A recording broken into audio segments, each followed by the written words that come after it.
Hey guys, it's Looch, and I am standing here with everyone's friend in the world, KARE 11's Jana Shortal. Jana. Hello. Hi. Thanks for coming to my backyard. I know, it's nice. Isn't it? Obviously, you and I could sit here and talk about really anything, and maybe we will, but I think that having seen this viral video that's been going around that started CNN, the big story, I want to know from you, how does someone approach you and say, this is the narrative, this is the thing we're putting together, and here's where you fit into it? Or how do you fit into it? How did they approach you? That is a great question.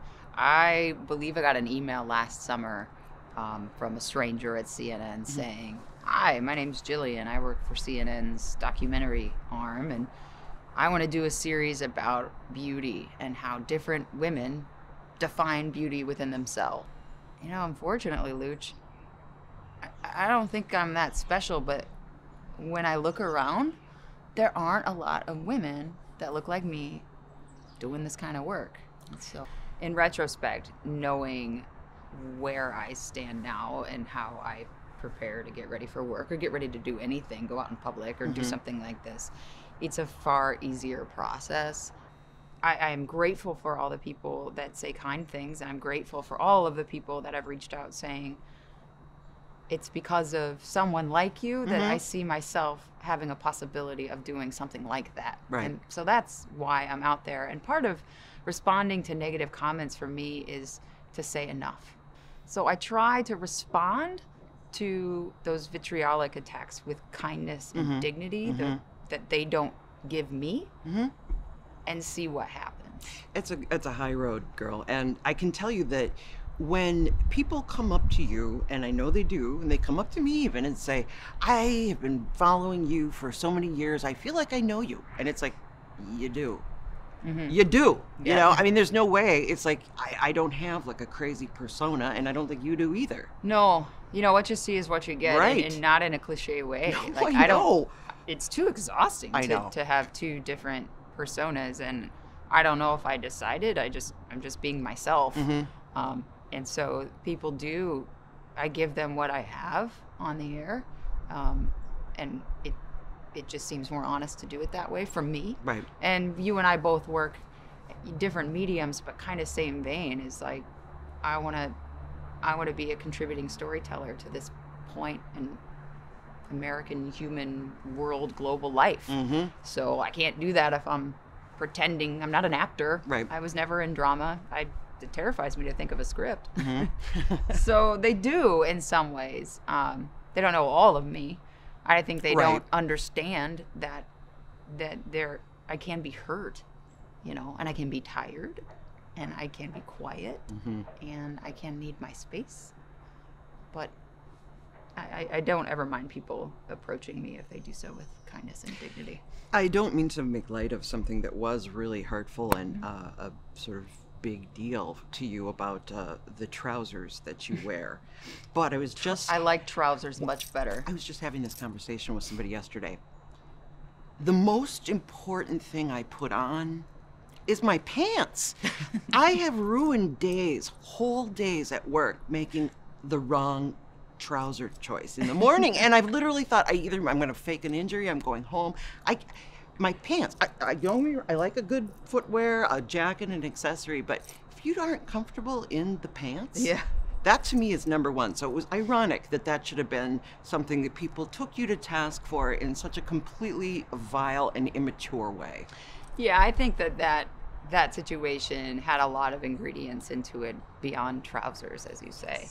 I think there was certainly a thinly veiled commentary on what a woman is supposed to look like when she goes on television.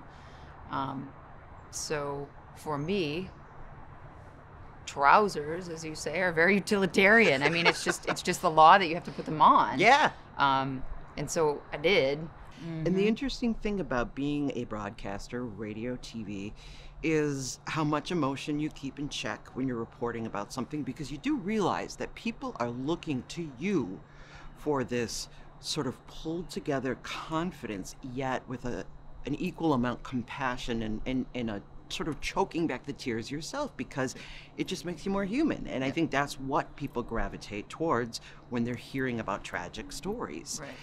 But that makes you really vulnerable. And I have some problems with that sometimes. Yeah. I mean, it's a tightrope that certainly in traditional media you stick pretty close to. But I mean, I'll give you an example. Mm-hmm. When we got to Friday of last week, you know, not even 24 hours after, at that time, 49 people were senselessly murdered by a coward. Mm-hmm. I was really tired of starting a show with a death toll. And not like, I'm not saying that. No, I understand. But let's be honest about what in the actual F? 49. Tonight's number's 49, everybody. Mm-hmm. Can you imagine 20 years ago? No, I know. You know, 49 people dead in a mass shooting is still... The newsroom didn't change. It didn't change during Las Vegas, and it didn't change. So I was just... I was mad. Yeah. That here we are again, and maybe that, you know, maybe journalism professors will say, I'm a hack. I'm doing it wrong. Edward R. Murrow would say, tis, tis, tis, shame on you, whatever. I was upset, and I said, 49 people are dead tonight, and I'm sick and tired of giving you a death toll, and this is just ludicrous. 49 people dead praying, just like they were in Charleston, just like they were in Pittsburgh, just like they were at the Sikh temple in Wisconsin. I was angry. And I had a woman who was very angry with me for being angry and telling her how to feel. But that was honest. Yeah. I can't go on the air. I can't be like, tonight, 49 people's lives are lost. Authorities say the gunman may have suspected of blah, blah. I'm like, come on. Yeah. No, I mean, again, there's always going to be that person that says, hey, your editorializing is making me feel uncomfortable. Okay. So what? You know, because it just makes you more human, more relatable. We need more people like that. So, Jana, I want people to check out this piece because it's really, it's very moving, and in knowing you a little bit, it's just, I love seeing every little facet of you and your humor and your little smirking lesbian comment. I love. And I want to know what song you want played every time you enter a room. Oh, man. Well, one of your favorites is one of mine. We Could Be Heroes. I think just for one day. Can you imagine? Yeah. Every time you walked into Kowalski's, every time you walked into the women's room, every time you did anything, that strain of Bowie. That's a perfect answer. I'd be into it. Perfect answer. Jana, thank you so much. Thanks for coming out. I just think again that authenticity and humanity and zits and bad days and choking up on air, it's what makes us real. And honestly, for people who don't dig that, there's a lot of other choices for you. Absolutely. And so when you ask me how I sleep at night, just fine. Absolutely. Yeah. Thanks, you guys. Thanks.